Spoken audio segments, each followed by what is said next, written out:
This podcast is sponsored by nobody. Hey dudes, welcome to Splat from the Past, the only 80s themed horror sci-fi show where things can get totally radical. Now today, I will be welcoming my second guest from the Thanksgiving slasher classic Home Sweet Home. Last year I had Nettie Pena, the writer-director. Now this year, I have Peter DePaula. Peter played Mistake Bradley, the rock and roll goth mime in the movie. And we're going to have a great conversation today. The guy also has a background in magic, and he was on the Mike Douglas show doing magic. He played a mime on Wonder Woman, and I'd like to find out what he's done since Home Sweet Home. That was his last credit on IMDb.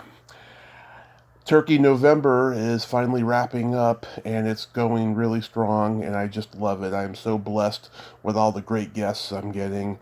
It's also an emotionally trying time. I just lost another friend to death last week, an old coworker of mine. One that I wish I had asked out, but I never got to, and she told me she probably would have said yes when I talked to her a few years ago. Her name was Riona. Rest in peace, Riona. I'm glad you're no longer suffering, but I wish that we had gone on that date, and hopefully those two phrases don't interlock. So yeah, here is my interview with Peter DePaula.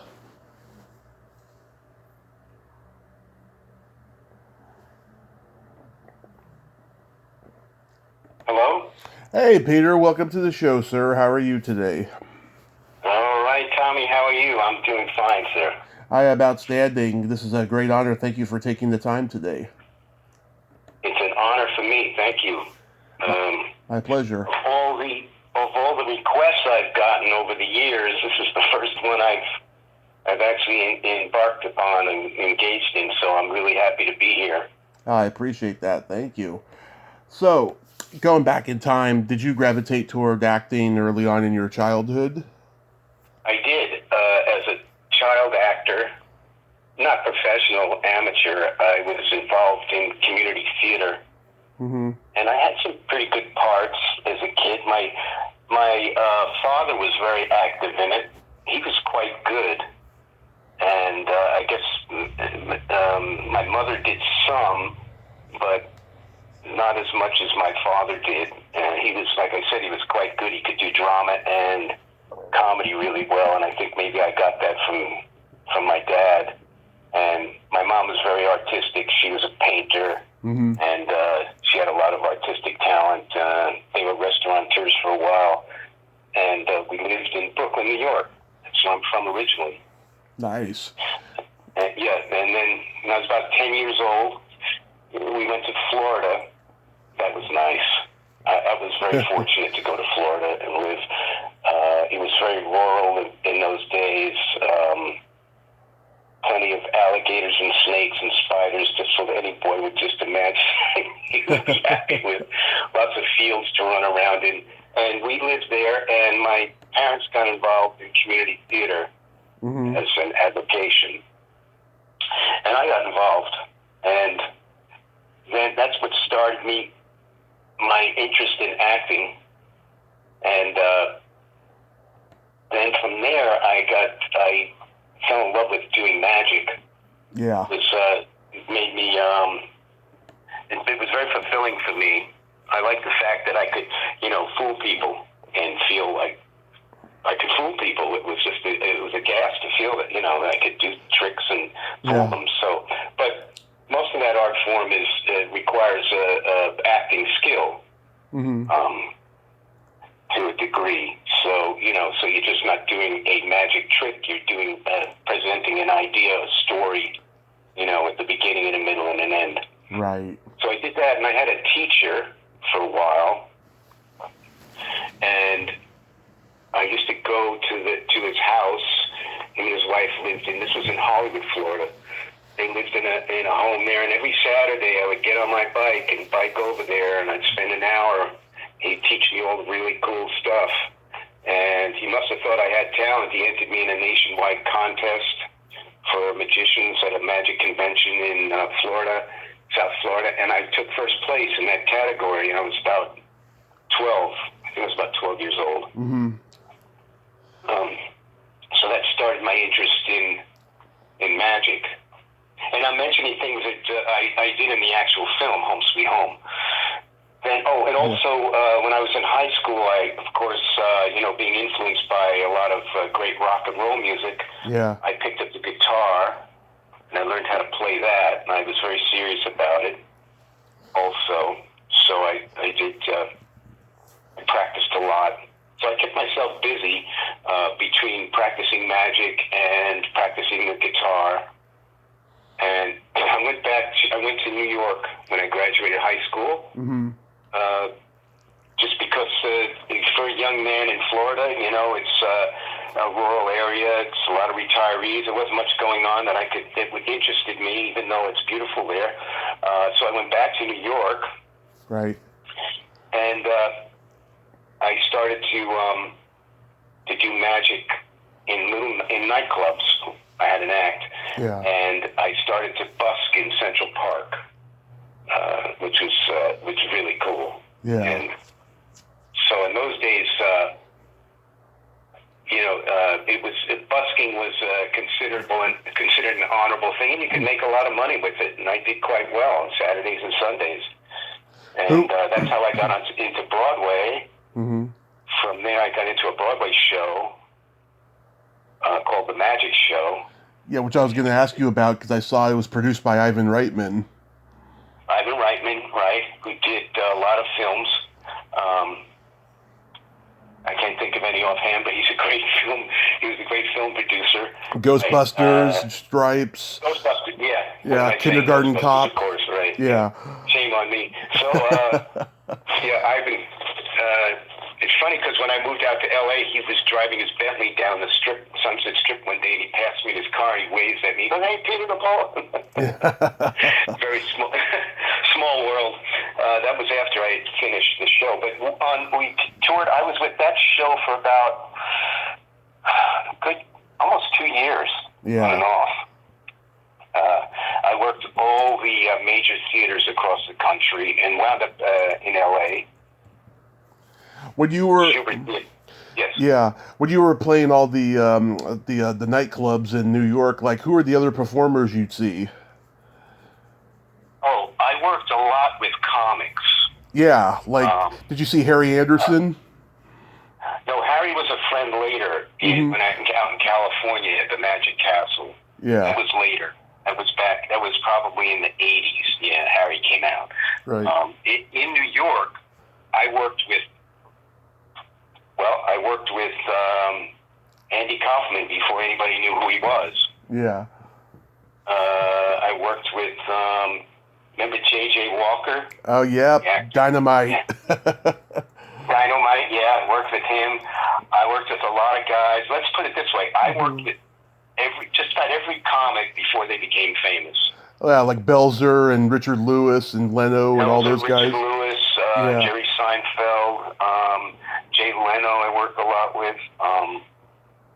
I used to be, this is after, when I did like a comedy circuit. But going back to New York, I worked at Catch a Rising Star. I'd go down there and do my act. Yeah. They liked my act, so I went back. I kept going back.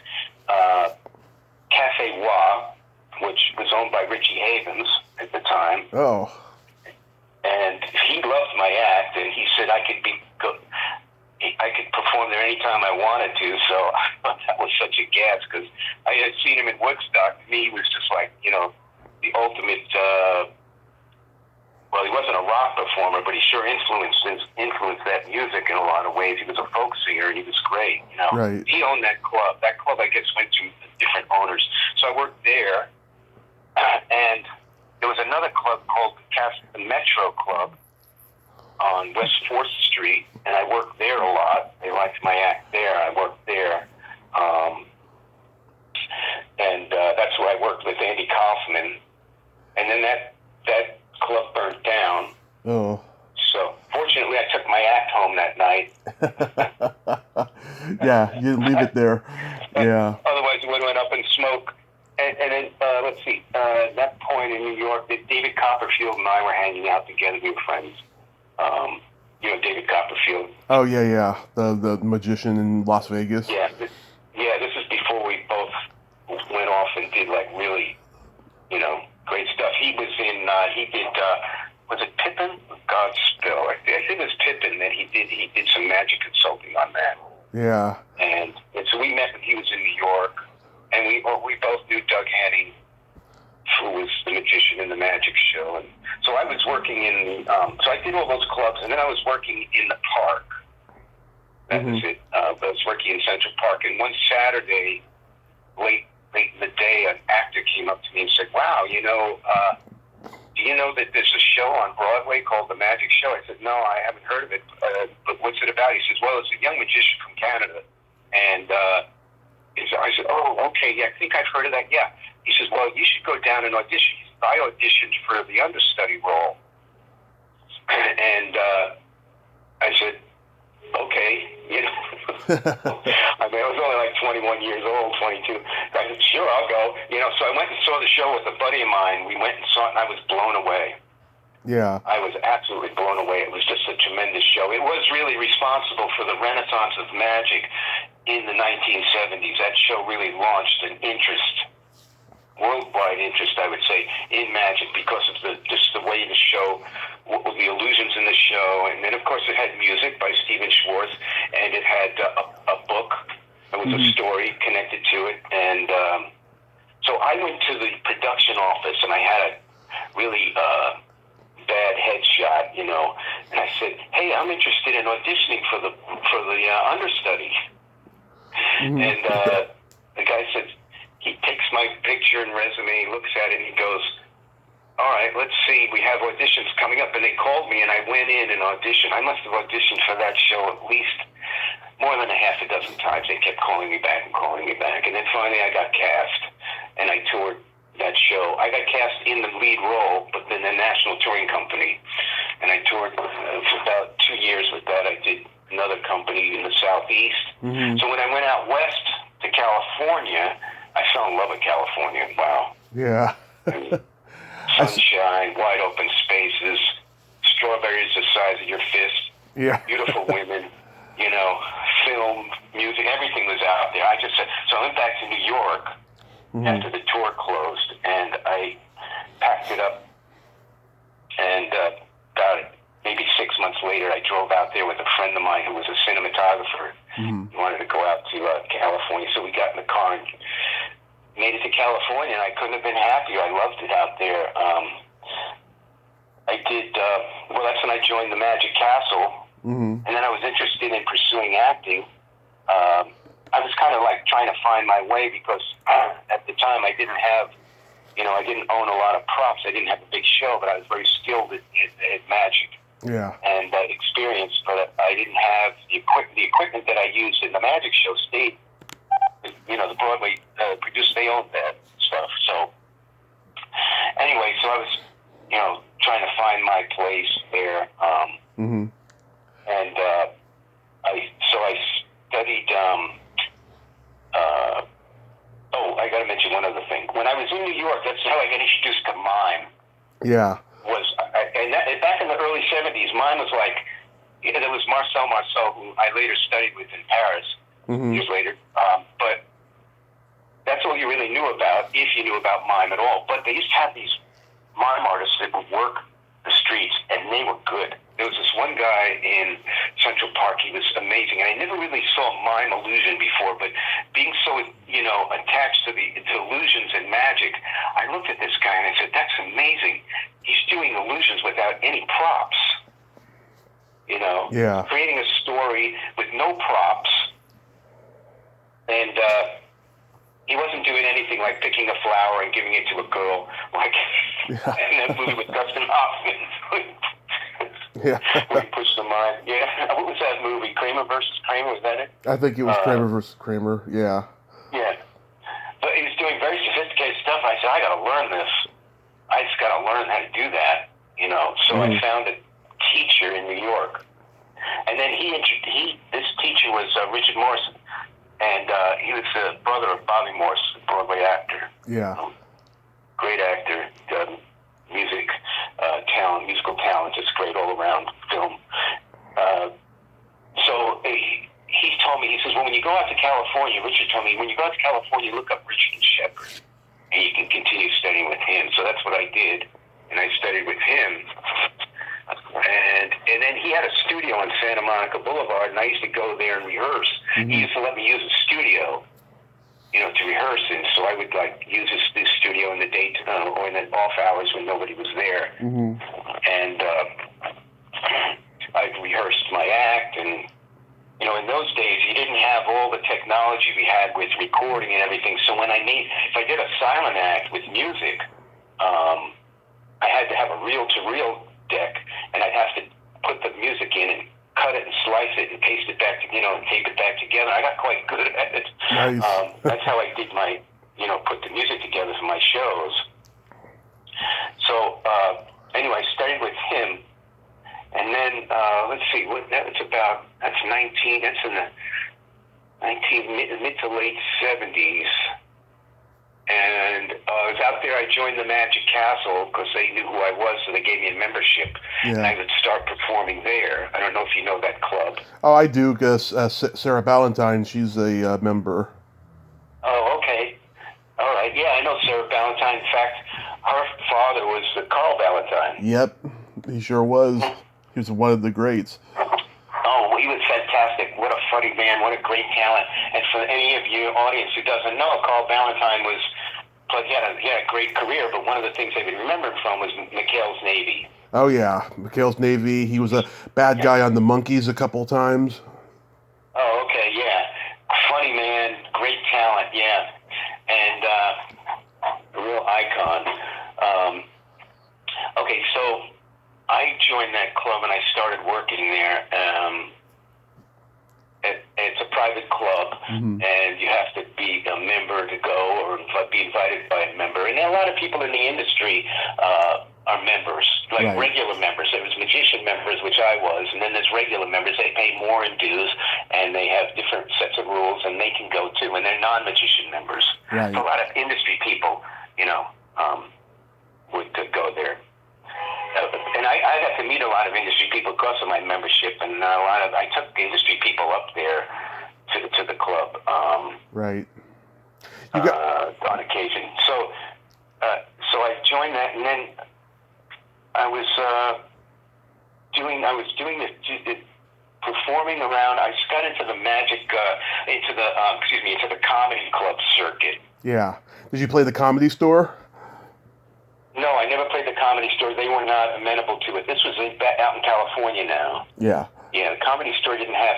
But comedy stores around the nation, including California, thought, gee, we have these three comics that come up, the opening act, the middle act, and then the headliner. By the time the headliner comes on, everybody's exhausted, Yeah. Maybe their jaws are hurting, and I guess that's a good thing because at least the comics are making them laugh. But, it was just, they felt there's too much comedy, so it caught on that they put magicians in the as the middle act. So I did that for a while, and I toured around the country. I did a lot of the comedy clubs. And you got to be on the Mike Douglas show. Yeah, I was in the Mike Douglas show. I don't know who was on there with me. Oh, I got the list here. Sonny Bono, Paul Williams, Nancy Walker, Patricia Garfield, and the Letterman. Oh, wow. Yeah, okay, yeah. That's a good lineup, huh? I guess I must have met Sonny Bono when I was on the show. I don't remember. I was so nervous. Yeah. It's just like... doing TV shows like that is nerve-wracking. Yeah, I can imagine, especially at that time, because that was the only platform. There was no internet. Right. I had a lot of experience on TV doing interview shows because on the tour, they put me on shows all the time. Every city I was in, on the local news shows. They would put me in the news shows between, sometimes in news shows they have current events and stuff, and to promote the magic show, they put me on, and I would do some magic. And I never did any of the tricks from the show. I just did like sleight of hand, which was kind of weird. That's just the choice they made. And because I didn't do any of that really in the actual show. But I had a lot of exposure. You go in and, it was just like being on like a Mike Douglas show. But Mike Douglas show was like more stressful because just the nature of it was nationwide, etc. Yeah. So I did that. And, let's see. You played... So there I am working clubs. Yeah, do you have a question? Oh, yeah, I was going to ask you about, you played a mime on Wonder Woman? Right, what I did was I had these two art forms.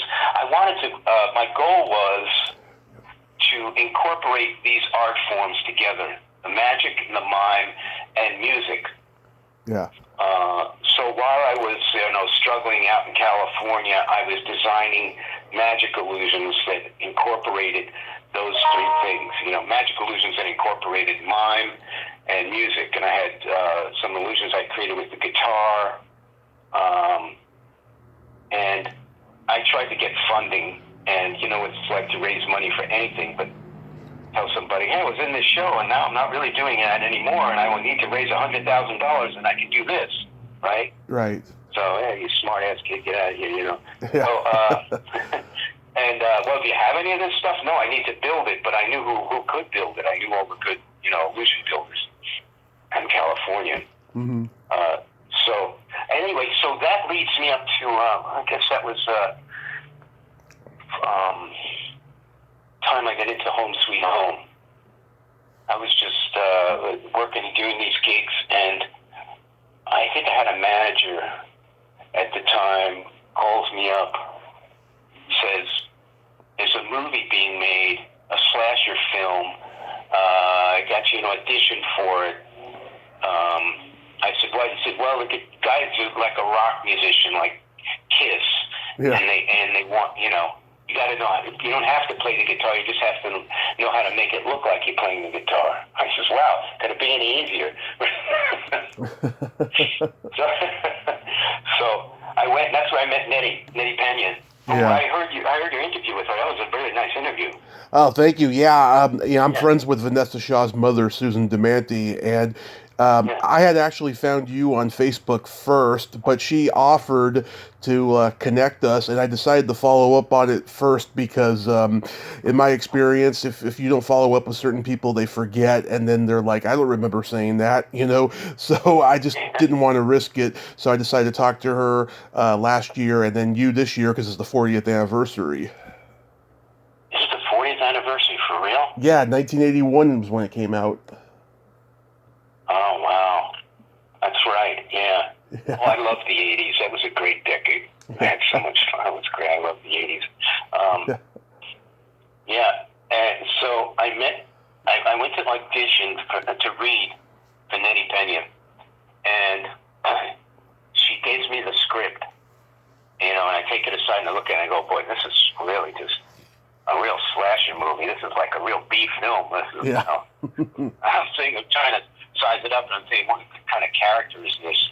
And then she calls me in, and I read with her, and she stops me, and she goes, you're really not a very good actor. There is a difference, Tommy, between being an actor and being an entertainer. Yes. Yeah, big difference. I don't know if listeners know, but briefly, an actor, you play the role, you get into someone else's head, Yeah. You discover what it is, your relationship with that character, and then also that character and how you can, extend it so you can actually become that person and have those relationships, like that person would have. As an entertainer, you're really getting in your own head, you're expressing what you are, Yeah. It's part of my personality, so to speak. Any great entertainers, that you see that like Jerry Lewis and, great comedian entertainers, that's all part of their personality. It's different than acting. I used to do stand-up, so I know. Oh, you know, yeah. Yeah. Stand-up, it's not an easy thing to do, I'll tell you, to do well. No. Yeah. No. I got my comedy chops by working in those clubs. Yeah. I used to listen to a lot of the comics in the green room, and I picked up all kinds of tips from them, and I started to do like a comedy magic act. Mm-hmm. It went over quite well, at least I thought. Audiences liked it, but so anyway, so I go into the room, and then he says, you're really not such a good actor, but I see that you do mime and play the guitar and you do magic. I said, yes. She says, maybe we can incorporate some of that into this character, Right. I said, okay. So I didn't leave there feeling very confident. I figured, she just said maybe. She said, I'll think about it. I don't, she wasn't very sure. And then I got a call, that they actually wanted me in the film. And, at the time, it's funny, she said I wasn't a good actor, which is fine. I mean, I could take the criticism. And she's an experienced director, so she knew what she was talking about. But I was studying, with one of the students of Lee Strasberg in L.A., John Sarno. He was a Golden Globe winner, and he was really his method acting. It was real intense stuff. I figured, well, if I'm going to learn this craft, I want to learn, the hard stuff and see if I'm any good at it, Right. I'm not one for method acting. I'm not that disciplined. But it was a great experience. In fact, through him, I had an observership at the Actors Studio in LA for 6 months. Mm-hmm. And every Friday I would go watch Lee Strasberg direct and beat up his actors. It's very tough with them. Yeah. I got that because one of the actors that I knew in the studio had a scene they were going to do, and they wanted to, they had a hop sack bag, a big, large bag. They said, I want to be tied up in this bag, and then I want the bag to collapse, and I want it to disappear. Right? Right. I said, okay, well, do you know real magic? So anyway, I figured out a way to do this, and I don't even remember what I figured out, but it worked. And one of the heads of this actor studio said to me, we can't pay you for this, but in exchange for your service, we'll give you a 6-month observership. So I said, okay, fine. That's how I got to do that. Mm-hmm. And so by the time I got on the film, I had guitar skills, mime, magic, and we put the magic into the film. That scene with Vanessa, right, in the house. That was all my stuff. And then the scene at the table, the dinner table, with the eggs coming out of my mouth, was like a running gag. So I only did a few things, maybe three different tricks in the film. We might have filmed more, but that's what they went with. And it did those. I had a lot of interesting experiences on the show. You want to hear some of them? Absolutely. Go right ahead. Over the years, I've gotten calls from people. Mm-hmm. I'm looking for you, your character. I hate that character, I don't know, why did you go do that movie for? I mean, people would call me up, they'd find my phone number, they'd yell at me, other people would praise me. Oh, that's creepy. I'd read comments, I couldn't wait for him to die. Oh, the best part of the film was that guy running around like a madman. I pretty much made the character up, based on what the director and producer wanted, Yeah. And I went with that, and I did. Like I said, I didn't play the guitar, but they would play the music, the guitar licks, on the set. You could hear it. You couldn't hear it in the. Well, I guess they dub it into the film, but on the set they play the music so I could know what it would sound like and the kind of rhythm I'd have to use and where in the neck I would play it, where it made sense, right? So I did that, tried to match that. And it was out in a rural area. It was out in a beautiful ranch house. I believe the ranch house was owned by the cinematographer. His name was Don, what was his name? I don't remember offhand. He was a really nice man. In fact, he used to say, I'm a member of the Magic Castle. Oh, okay. You know, so, and then we talked about magic and stuff, you know, from time to time. No, wasn't Don Edmonds. No, that was the producer. I'll look at it here. Yeah, I forget the cinematographer was very Don Stern. Yeah, Don Stern, yeah. Very nice man, yeah. That was his home. Which when I heard that, he told me on the set, he said, yeah, after we wrap this thing, I'm going to go take a nice vacation. You know? Yeah. I'll be gone about a couple of weeks. And he said it maybe a little too loud, because when he got back, his place was like stripped. Terrible. Yeah. So somebody got in there and emptied everything out. Yeah. You heard that story? I think I did. Yeah, I think Nettie told me that one. Yeah. I'm sure he had insurance, but still, imagine coming home. That's kind of creepy, especially out there, and especially after making this movie. I mean, when it gets dark out there, you know, it's dark. Because we did some late nights. I mean, we had to make this thing like fast because they didn't have any budget. Yeah. In fact, I remember they rented the Steadicam on the weekends because to save money. Hey, this is what you do, you know. Yeah. You gotta get your film out. You gotta figure out how to do it really creative. So the real creativity from the, you know, the production side comes from, you know, for actors, you gotta be ready when the camera rolls. Otherwise, and after that, when it's not rolling, it's hurry up and wait. You know. Yeah. Yeah, it's boring work, but it's fun though when you see the result. How was?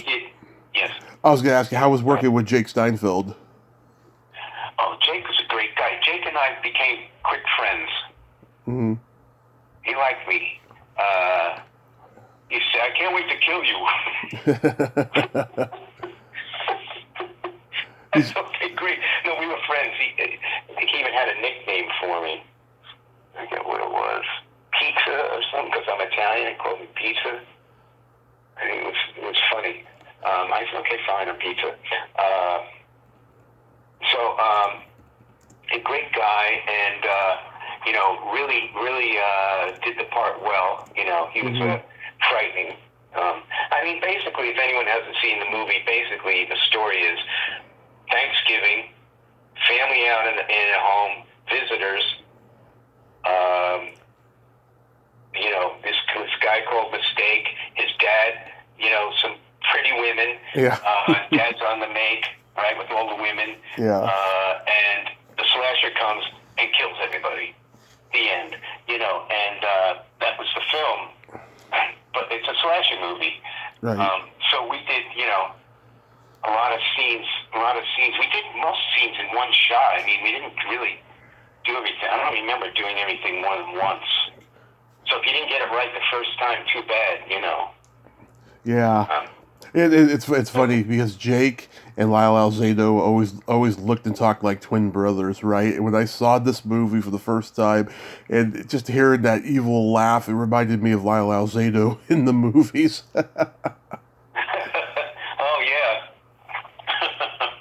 Well, he did a great job, and of course, then he became the exercise guru. I guess he was doing that before. Yeah, I mean, he was always a bodybuilder. Yeah.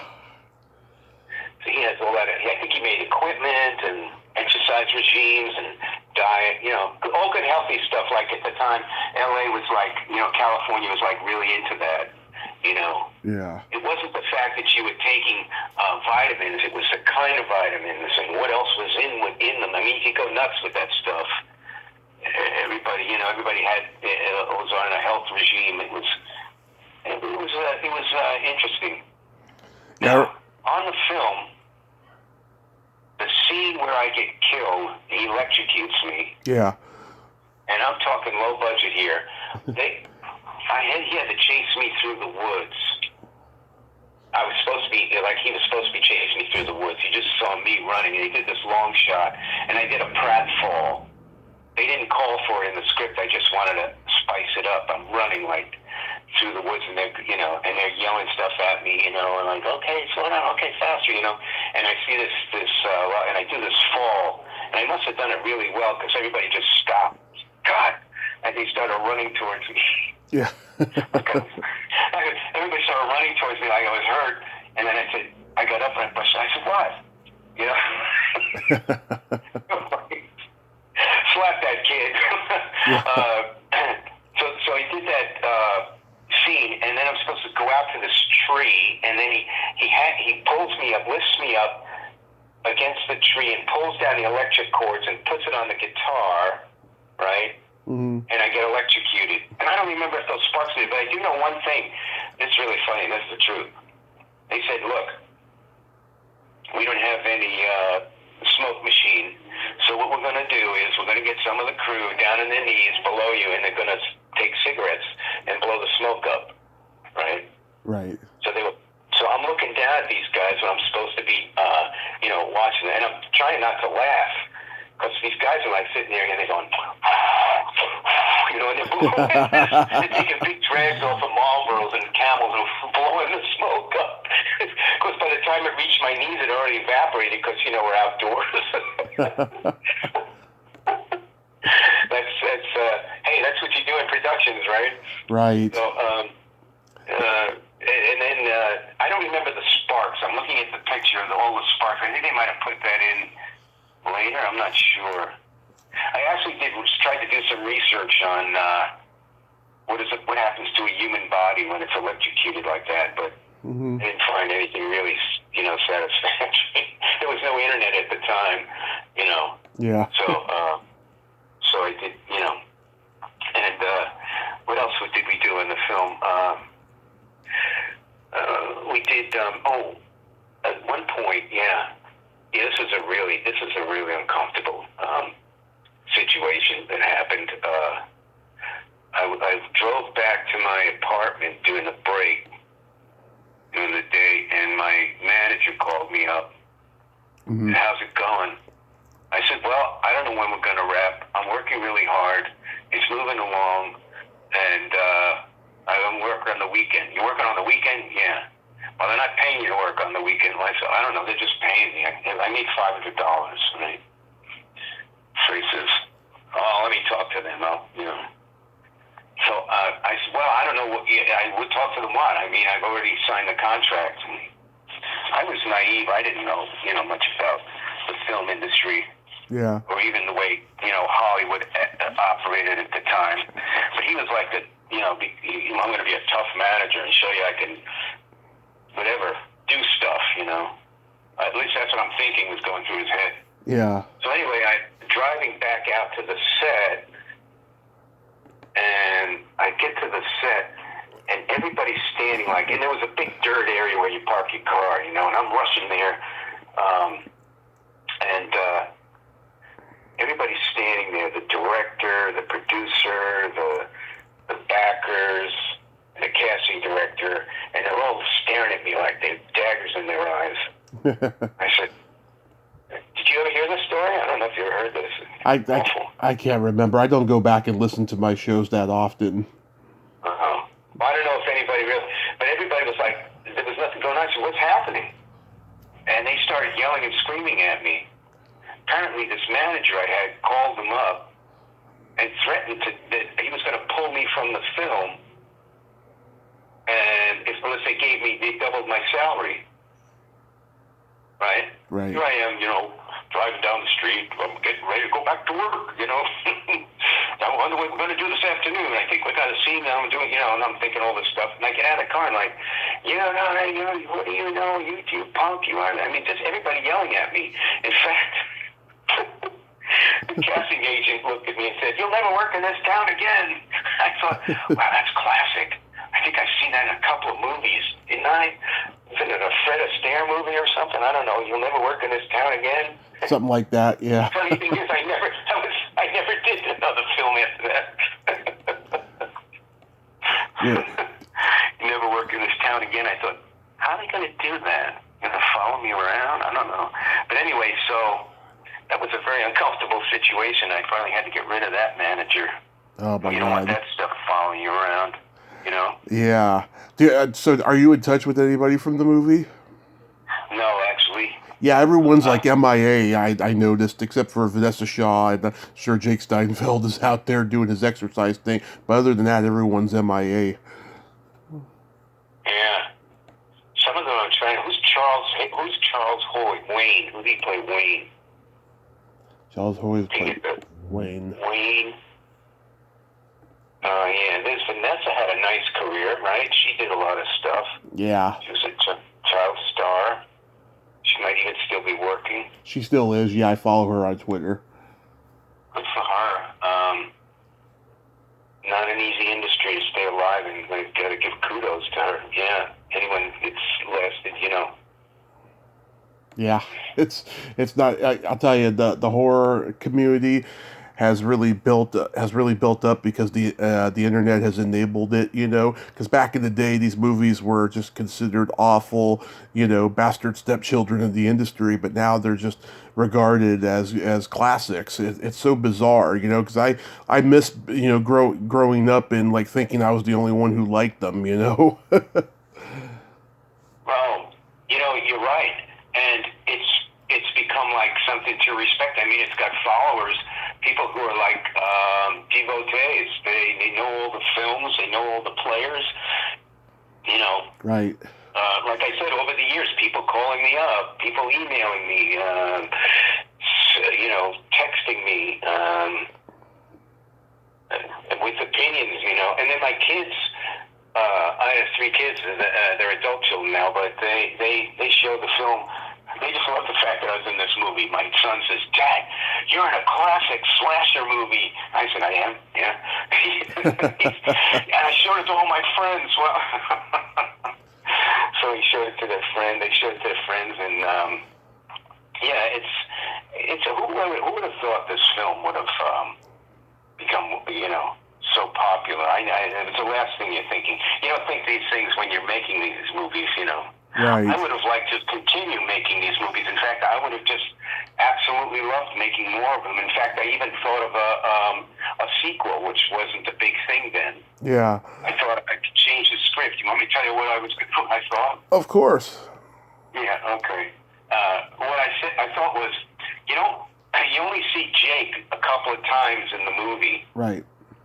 You know, but I thought, wouldn't it be interesting if he kills all these people out on the ranch, and then he chases me out to the woods to kill me, and it goes awry, right? Mm-hmm. And he gets electrocuted instead of me, and I escape. Yeah. And I'm so shocked when I go back and see all the carnage and everything. I run. And then the next scene, you see the police, the FBI there, right? Right. And they don't think Jake is the killer because they have no evidence. Yeah. They just think he's one of the victims, right? Because they're finding bodies all over the place. Right. So it turns out to be a nationwide hunt for this guy in whiteface who plays a guitar and runs around like a, you know, making loud noise and disturbing people. I thought, I'll be in the sequel. The scene where they chase after me, you know, and try and find out that, and that's about as much as I got, that's about as far as I got with it. But, you know, I would have, I could tell by your silence, that's not what the audience would have went for, right? Yeah. You know, I probably wouldn't want to see more of a mistake. You might want to see more pretty women, more, Yeah. more slashing, or maybe it becomes like, you know, mistake becomes a slasher as a result of it. You know, he has a psychological, something snaps in his brain. Right. Anyway, it's fun. So that manager, he pretty much blacklisted you for making movies, huh? I don't know. I mean, let's face it, the people who made this film weren't like the major players in Hollywood, so word probably wouldn't have gotten anywhere. And, you know, nobody knew the film. I would have loved to have a copy of it to show around. You know, it's on YouTube. Sorry? It's on YouTube. No, at the time. Oh, okay, at the time. I kept asking them, and they kept blowing me off. I thought I'd have a copy of that film, you know. They tell me it's not ready, it's not going to be released. pretty much go away. So I just finally gave up on it, I Yeah. would have taken it around and shopped it around, Yeah. I'm sure nothing really happened from that story. He didn't pull me out of the film. I wasn't going to walk. I was embarrassed. But I was certainly not going to walk. I figured, what the hell? What for $500 more? I'm going to walk off this film and stop, for being in this movie. I will have no film on me. How often you get a chance to be in a movie that becomes a cult, classic. So, I mean, like I said at the time, I didn't know that. So I wasn't going to do that. So nobody would have done anything to me. I think it was just a reaction to scare me, because I didn't do anything. I said, I'm not going to do what he said. I was truly embarrassed. I was mortified, actually, that he did that. That's Hollywood. Yep, that's Hollywood. So what? Yeah. So what year did you leave LA?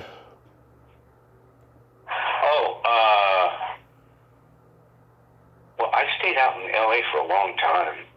Yeah, I stayed out in a long time, and then I came back to New York, to Brooklyn, in the 2000s. Came back here. My wife is an actor, voiceover artist. She does a lot of animation. My son is an actor. He was in the 25th anniversary reproduction of Les Miserables. That was a beautiful production that they did. He played the boy in the show. I forget now. It just fades me. He was in that very well. Got great reviews. He did some television series voiceover work. He did some voiceover. My daughters both studied. My oldest daughter studied at LaGuardia in New York. She's a great singer and actress. And my middle daughter, my younger daughter, she studied at Performing Arts School in Manhattan. So they have a lot of training. My family is really, in the business, in and out. I had my wife in my act for a while. I had a gig in Japan. I said, I got to go to Japan for 6 months. This is before we got married. I said, I need somebody to do these illusions with me, these 2-3 illusions, and do you want to go? She says, I'll go and I'll do it, but I'm an actor. I'm not a magician's assistant. I said, okay, I got it. And she was the best because her skills. She was the best. She had so much nuance and stuff to it. She just wasn't a box jumper that jumped up and down, and did spins and dance moves. Right. She was actually like a character. Great time we had. We went to Japan for 6 months, and up in the mountains at one of the resorts there. We were stuck for like 6 months. You get 1 day to leave and go into town Monday, and you got to come back. If you miss the train, you can't come back till the following Monday. So you always made sure you got back, because we started work again on Tuesdays. So one dark day. So we got to know Japan and the culture, and we went into town every Monday and studied Japanese, took Japanese lessons, and met a lot of interesting people, wonderful culture. And then I went to in 1985 after 85.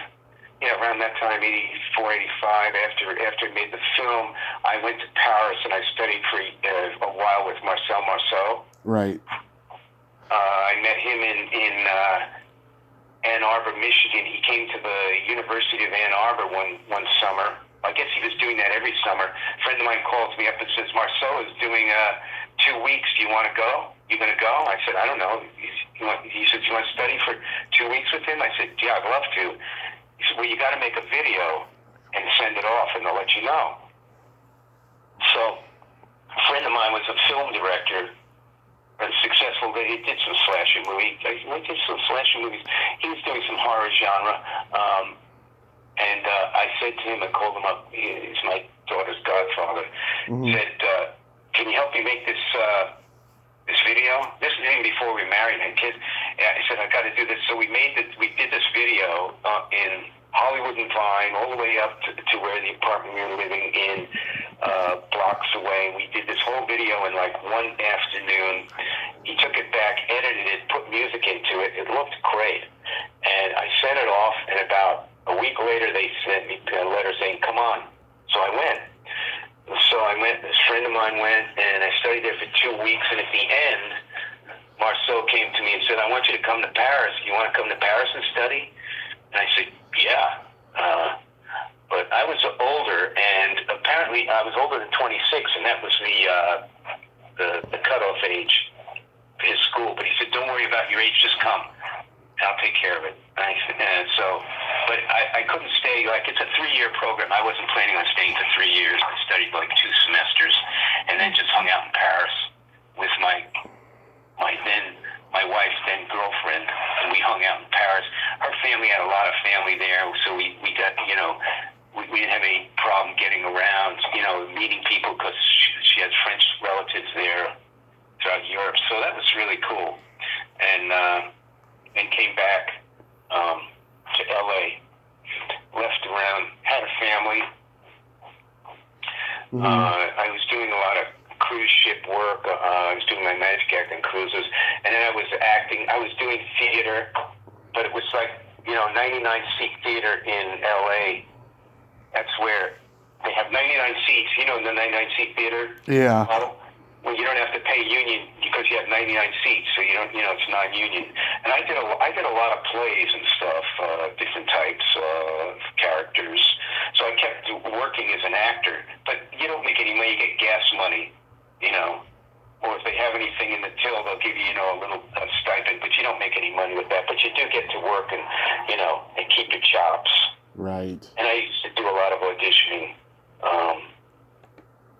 for films. And, just stuff like that. It was just a tremendous experience living in California. I love it. What are you doing these days? Well, I write, mm-hmm. and I learn all kinds of interesting stuff that I'm interested in. I take courses online. I teach. For a while, I taught mime. I taught magic to groups and individuals. I taught to children magic, just to give back. It's not a, you don't do that for the money. You just do it because I want to give back, like my teacher did. Mm-hmm. He didn't charge me to study with him. When I met him through family, so. It was one of those things where he said, oh, yeah, you have the skill and talent for this, and I have a plan, put you in a contest.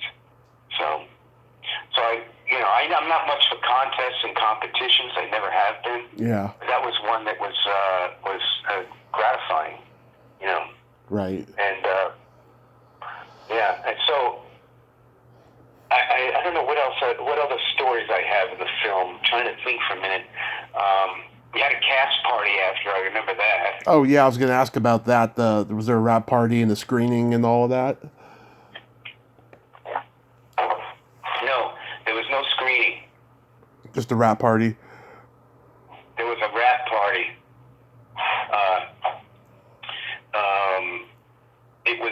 It wasn't even a rap party per se. I don't even know if any of the crew and production people came. It was all the actors and their friends. It was like the actors, I think, put it together, if I remember correctly. So I took a friend of mine. Everybody's like, drinking and getting stoned. And my friend the friend I took is a yoga teacher, right? Mm-hmm. And he convinced everybody to do yoga in the middle of this party. It was so crazy. He said, I'm going to teach everybody how to really get high, Yeah. I tell you, California, man, it's so experimental.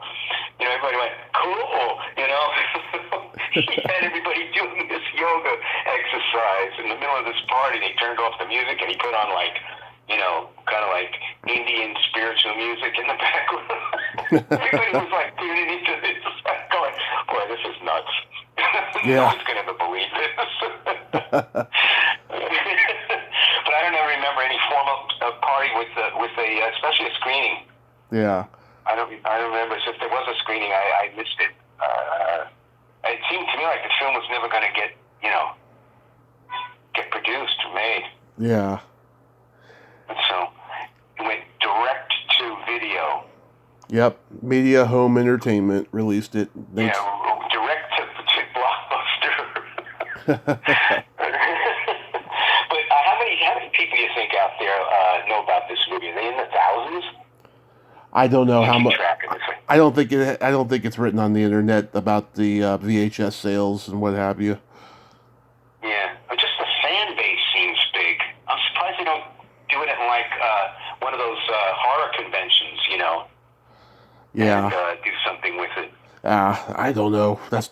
I don't know either. I don't keep up on it, but it would be interesting to see, what that fan base is, the size of it. Because, like I said, I used to get calls from Europe, Right. across the country. Some guy in France was making a book on horror. Mm-hmm. I don't know, that never came to fruition. He wanted to interview me for that. Yeah. You have an amazing podcast, by the way. You got a lot of interviews. I'm a lucky guy. That's all I can say. I don't have a formula. Maybe that's best. You don't have a formula. Well, young podcasters that just started like last week are always messaging me saying, how do I get to be as prolific as you? They think I have a secret formula. I don't. Just work hard and have a passion. That's all you need to do, Yeah. Well, yeah, and plus you have a niche you found. Yeah. 80 genre slasher movies. That's huge. Well, it went from just that to everything. I love all entertainment. I just got to a point where I got tired of dealing with horror people because some of them are just not good people, I'll say. Yeah. But I love. Are they horrible? Yeah, they're horrible. They're capitalists. They're only doing it for the money. Oh. A lot of these people. There's money in horror. There's money in horror films. Oh yeah, there's a convention every weekend for horror everywhere you go in the United States. Is that so? Sometimes in the UK too, but mostly in the United States. Yeah, it's insane. But I want to thank you so much for coming on today, Peter. I think you should write a memoir because you got great stories. And listen, it's been a pleasure, Tommy. Thank you for taking the time to interview me. When you reached out to me, I thought, and I know you have to go in a minute. I'll just wrap real quick. Yeah. But when you mentioned this to me, and I watched your podcast, and then I saw Nettie on there, and I listened to that, and I thought, wow, this is something I want to do. And I started to really think about that time, because I had really just left that as a chapter in my life, an enjoyable one for sure. And I started to think of all these things. I know I came up with more stories, but I just don't recall them. I didn't write them down. But thank you very much. My pleasure, sir. Have a happy Thanksgiving, Merry Christmas, and Happy New Year, and stay safe. Same to you. All the above. Take care now. Okay. Bye-bye. Bye. Well, there you have it. Peter DePaula. Ain't he a cool dude? Nice guy. Great stories. Bundle of energy he is. I love talking to him.